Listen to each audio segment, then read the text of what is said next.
Welcome to Perfect Organism, the Alien Saga podcast. I am your host, Jamie Prater, and I'm joined by my co-hosts, Patrick Green and Christian Motzka. That was a very sedated Patrick Green. That was the most sedated. Wasn't sedate. That was quiet. I know. Yeah. I don't know what that was all about. Because I'm excited. Yeah, I'm excited too. So there's been this big leak / scoop, whatever, that dropped via the AVP Galaxy forums earlier today. A friend of mine, friend of ours, Bradley John Swadebeck, notified me, and they were linked to 3 different audition tapes from 3 different African American actors performing a scene from what is reportedly Alien Romulus, or at least scripts for them to judge them to hire them for Alien Romulus. We're not really sure, but there's a lot to it. There's a lot in this scene, or these scenes, and I was really excited to kind of read it and talk about it with you guys. Yeah, we should say what you said just now is worth re-pointing out, that we don't know if this actually is the script of the film. Like, we really truly don't. This could just be scenes to read. That's a very common thing on auditions, is you get a sequence of dialogue that is sort of similar. Because I mean, at the end of the day, when this was going out for auditions, somebody could have leaked this as well. So, like, you know, this might not be representative of the final film. That said, if it is representative of the final film, to me, this was actually an enormously spoiler-filled excerpt, like hugely spoiler-filled. And because if this is actually what we're going to see, like what it seems like we're getting is the setup for the entire film, basically, which is that there is this drifting Weyland-Yutani ship in low orbit, and that they're going up to investigate, and that might be the inciting event where everything sort of happens afterwards. But what a fascinating thing to get on a Monday morning. It also is worth pointing out that while there are 3 African American actors auditioning for this role, this may not be the role that they would end up getting. I remember some of the cast of Aliens talking about how they had all read for either Hicks or Hudson. So, but this character's name is Bjorn, and there's another character named Rain, and then an android character named Andy. So that's more information than we had previously. And interestingly, I don't know why I assumed that all 3 characters were male, but that's not necessarily true at all. What did you guys get from that? I mean, I got for the first interview, or the first audition that I saw, there was a woman reading the lines to him. So, which I don't know any direction that they were given. I thought, well, this is interesting. Like, okay, there's a woman reading it to him, but it made me think, well, this could be anything. This could be anyone. But someone had said recently that it looked like this role was specifically for an African-American person, but I don't know where they got that information. But yeah, I do find it interesting and funny that the android is called Andy. I like that.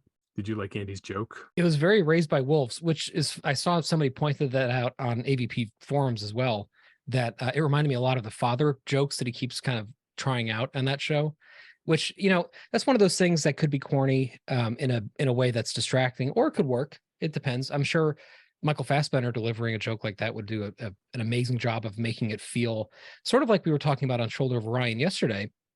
Kind of like, you know, when Love asks Kay a personal question and she does it in a way that's very awkward, it kind of reveals a lot about what synthetics, or, you know, in that case, replicants experience. So that might not be corny in the context of the movie. In the context of this, it was. I will also say, though, you know, this is a fascinating window into the audition process that people go through. And as an actor in a former life, I did a lot of this stuff. So what in the first video, the guy who's delivering the lines, the guy who's trying out for the part, is reading with what sounds like a producer or like a casting agent or something, just somebody, because she doesn't feel until the end particularly kind of into it. It's like she's kind of just reading the lines for him to kind of give back. So again, we can't read too much into that about gender or whatever. And then in the second one, it's you know, he pre-recorded his own voice and just transposed it down a little bit. So we don't really know. This is all speculation, as everything with this film has been to date. But what we do know is tone, right? Because they're not going to give them a script excerpt, even if it's fake, that has nothing to do with the movie in terms of the tone that it has, right? And the sort of vibe, because they want to see if somebody's a good fit. And the tone and the vibe of this are really cool, I think. It feels very kind of Truckers in Space to me. It feels very much like, you know, people kind of going about their lives, and it's kind of hard scrabble, but it's not heightened kind of prosody You know, I think what do you guys think about that? Like, this feels pretty alien to me. Absolutely. There was a very um, almost a humdrum, or these are the problems that we have. These are the terrible things that are going on, but they're not. It wasn't that heightened. It was an everyday situation, and not a positive one either, which again ties back to Alien. Of these are shit jobs these people are doing. In terms of the jobs, they do seem like shit jobs. And what was interesting, I was trying to figure out, are they like scrap? Like what is their job? So they see this derelict Weyland-Yutani vessel floating somewhere. So what are they actually doing? Are they on space cleanup? They're talking about putting a tower down, or there's some sort of a building. I think they're building a colony. Okay. If And it's like a again, mile up, right? It's like a big tower, yeah, right? Yeah. Which could be like a docking station or something, or I mean, yeah, we really don't know. But there are people involved somehow in building things and in doing something with derelict grunts. vessels, Yeah. right? Yeah, like there's maybe kind of construction, colonization, Yeah. that kind of thing. Yeah. And there was a reluctance to report the information, to report having right found this thing. And I just, you get that that Parker, like, it's not our job. It's, I don't want to have anything to do with that. Yeah, I'm loving it. I'm loving how it feels. I'm loving that it feels familiar. And certainly there was a little bit of the Parker vibe going on. I also like the way that these actors read these lines. It wasn't typically, sometimes in the Hollywood system or whatever, the studio system, when you have these Black characters, they make them a little bit more stereotypical, like street talking, jive talking, which is, to me, does a disservice to them. One of the brilliant things about Parker is that he wasn't that. He was just himself. His best friend was Brett, and they were on the ship to do a job. And the readings, the way these guys read this script really reminded me of that they were kind of pulling away from the stereotypes. I just like that they're delivering these lines as people and not as like caricatures. Yeah, me too.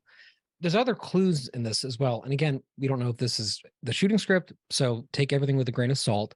But we do see references to Wayu, right, in it. So it seems like Weyland-Yutani is a company at this point, which places this sometime after the events in Prometheus and presumably Covenant.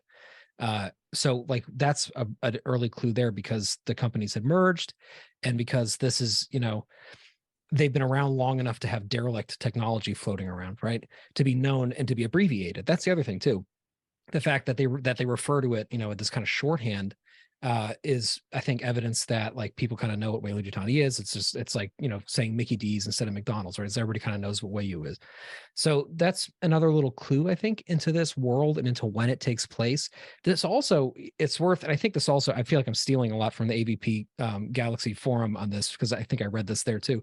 But this could also be indicative of the ship being related to the Covenant. Like this could be the actual Covenant that's been floating out that David was on, or Walter rather, or whoever, I guess David. So that's a really interesting other window into this, is like, if they were to actually link this back, this could be a way to kind of continue the prequels. I very highly doubt that. Like, I would say there's a 10% chance of that happening, but there is, as we know, an unresolved floating Weyland-Yutani derelict vessel out there, right, from the films, that has not been resolved yet. And who's to say it's not necessarily the Covenant, right? There's more than one. There's another ship that's floating around out there, the Sulaco, that ejected Ripley and Newt, just floating in space. It could be the Sulaco. That would be a little bit more of an exciting. I mean, the Covenant, but Covenant has left a bad. I don't know. It could be anything, but I like the idea that it's the Sulaco as opposed to the Covenant. Would you describe it as a Weyland-Yutani vessel instead of a colonial marine vessel? You could. Do they really? I saw WY. I don't remember hearing anyone say Wayu, because that's very specific to the Aliens Colonial Marines video game. That was some lingo that they'd invented. I'd be curious if that got passed on. Am I mishearing it? I remember specifically the first guy said Wayu, and I remember that because I clocked it. I was like, ooh. And another guy said Wayland Yutani specifically. Yeah, one of them said Wayland Yutani. Yeah. They did their homework. That's interesting. Yeah. Speaking of homework, we looked all three of these actors up on the IMDb, and they all have credits. They're all, established people in Hollywood. They're not big names yet, but it adds a little extra validity that these were audition tapes. And we can get into that, like why were these leaked? But this Sulaco idea, Jamie, is very interesting to me. I'm switching back to that because it really does. It opens up the window of when this film could be taking place. So that's really cool. And with Covenant, was Wayland Yutani a thing yet? Yeah. At that point? Mm-hmm. Okay, I just didn't pick up on that for whatever reason. And Covenant was 10 years after Prometheus, like within the timeline of the film. Okay, so within that time, Wayland Yutani had merged. Okay. Yeah. And also, but the Sulaco is not a Wayland Yutani vessel, is it? It's just. Well, Alien 3 implies that Wayland Yutani makes the vehicles. We see a Wayland Yutani logo when she's accessing the black box. Yeah, that's right. Right. And then the company comes in on their own ship, the Patna, which is a disarmed Conestoga. Right, which is the same class. Yeah. Yeah. I mean, who knows? That's part of the fun of this, is we really truly, and we also could be talking about nothing, because this could just be a scene excerpt that was, from that they just wrote up for auditions. But then that does lead to a question that Christian just raised, which is like, why are we getting this? Like, why is this being released right now? To me, like, this doesn't feel like a studio plant, because it's like such a low fanfare. It's their Vimeo links with 30 views, like that's not like a big, you know what I mean? And also the links, the leaked, or not leaked. I mean, they're not even leaked. They've actually been out for a week already. Like, they've been sitting on Vimeo. And in that time, there was no press generated about it. There's no fanfare. The actual audition tapes themselves don't say anything other than like for Alien Project, So it feels to me like these are just auditions that were put on Vimeo for the producers to see and to like review. And somebody put the dots together and saw that these were audition tapes for this new film. And that's why we're seeing it. And maybe that they were supposed to be submitted as unlisted links or something, and they just didn't do that. But it feels to me very much like this is not supposed to be a big, like, here's like bait, go for it kind of a moment. But what do you guys think about that? Jamie, you go first, because you have some thoughts. Well, to me, it does seem like it might be a studio, because because of how it's done. It's done with very little fanfare. Like you said, those links have been up there for a while. I feel like when a studio is going to do this, they're going to do this quietly. They're not going to make this big, huge deal. Like they're not going to kind of wink at themselves. They're going to, when studios have leaked things in the past, they make it seem like it's this underground rogue person posting these links, when in fact it's just someone who works for them to drum up some organic fervor and excitement, which is exactly sort of what's happening. Although today, the day it's breaking, it's President's Day here in the States. A lot of people are away from their computers. They're not in their homes. So it's been pretty quiet in terms of response. It'll probably take off a little bit more tomorrow when the week starts up again. But yeah, I'm thinking it's a studio thing, because it wouldn't do the actors any good to post those like Christian was saying earlier. Like, why would an actor do this? He might sabotage his career by posting an audition video. And most of the time, the studios are going to be like, this is, there's an NDA involved. You can't post this. You can't even talk about this to certain people. But then someone took the videos and posted them. The only people who would have, in my experience or in my knowledge, would have access to these videos are the studios. They're the ones who record it. You can't even record on your end, or they won't let you record on your end. So that's what I think. I could be completely wrong though. I think that these were recorded on their personal systems and just sent in as links. And Christian, I want you to go in a second, but just before I forget, I think that they all have the same agent, and I think the agent posted the links for the studio and just didn't do it right.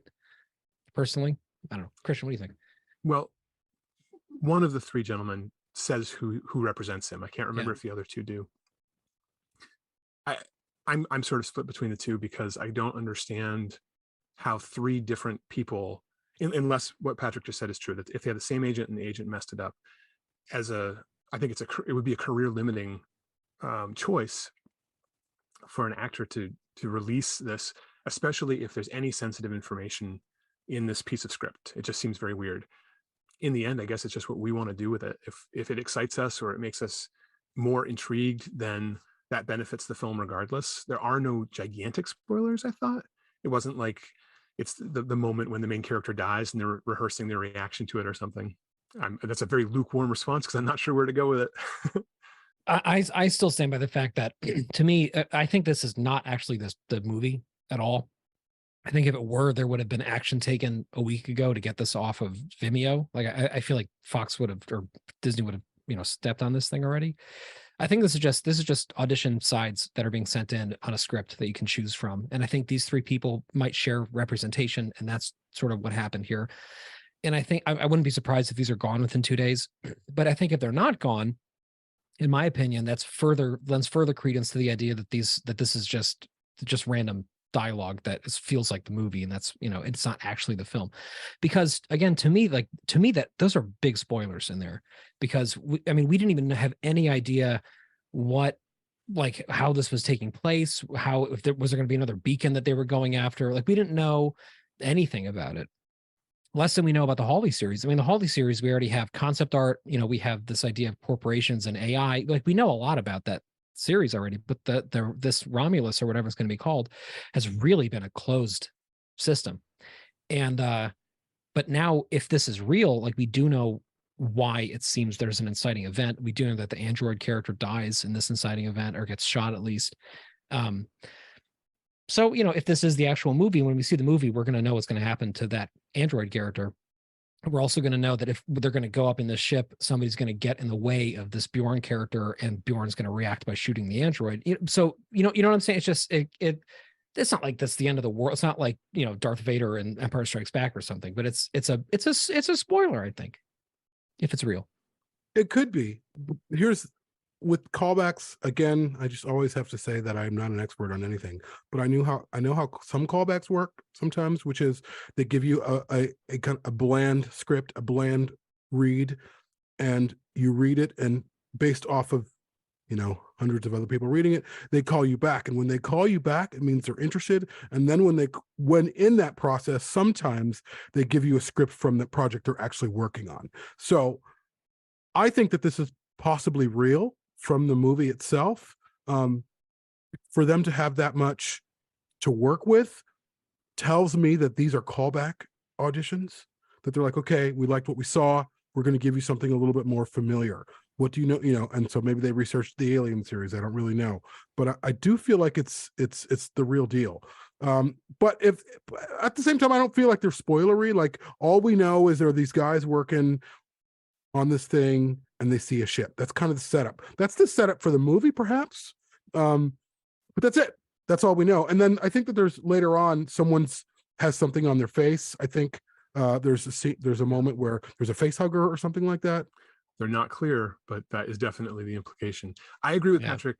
I had forgotten that there was the shooting of Andy. But again, look at Alien Resurrection, you guys. A lot of people get shot and come right back. No big deal. That's true. We don't know. But I did say, if these are callbacks, I've now looked at Alien Resurrection twice in the last week, and I want to take a break from doing that. So if typically callbacks, you have line readings with a partner, you do scenes together.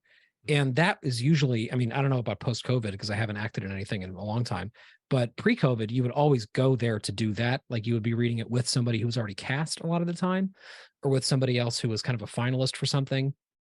They're trying to get a sense of, chemistry and dialogue, but also screen testing people and having them in some kind of simple get up, so it feels sort of like the outfit you're going to wear.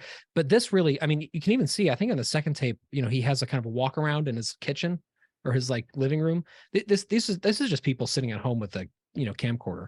So I think these are just blind auditions where they're just sending it in. Personally, second guy is definitely unsubtly letting everyone see him from all angles when he does that. Well, that's the point. And it is, you have to do that. Yeah. Because they have to know what your build is. They have to know how you walk, they want to see that stuff. Yeah. So in the end, I think people should view this while they can, because it may get taken down, but take from it what Patrick was saying of, this is the tone. This is this is how they want this character anyway to come across on screen, of being belligerent, maybe. Yeah.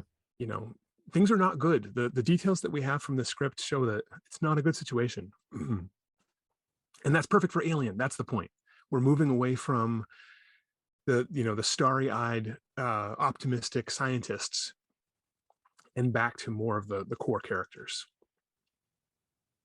Which I is like it. exciting. Yeah, it's very exciting. And if by chance it is the Sulaco, it connects us to the larger world. But if it's the Covenant, there's also a lot of implications there as well, because you have thousands of people, colonists still in cryo, and you have those little baby face huggers or whatever they are in the little drawers. So there's a lot that they could work with.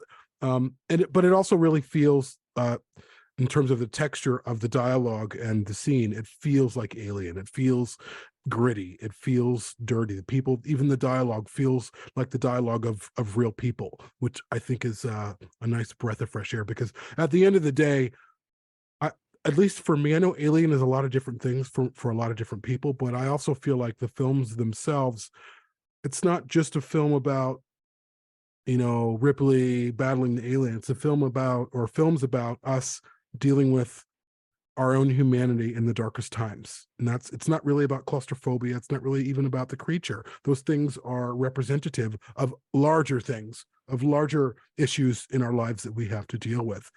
So if as long as they know that, I'm really excited about this.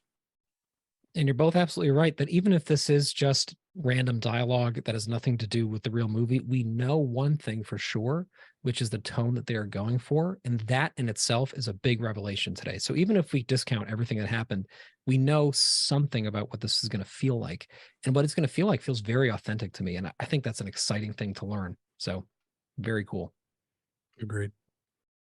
Well, with that, I think that's a wrap. We just wanted to update everyone and get together and cover this breaking news, as I'm sure it will unfold. And AVP Galaxy will release their own coverage of this later on. So we'd love to hear what you think.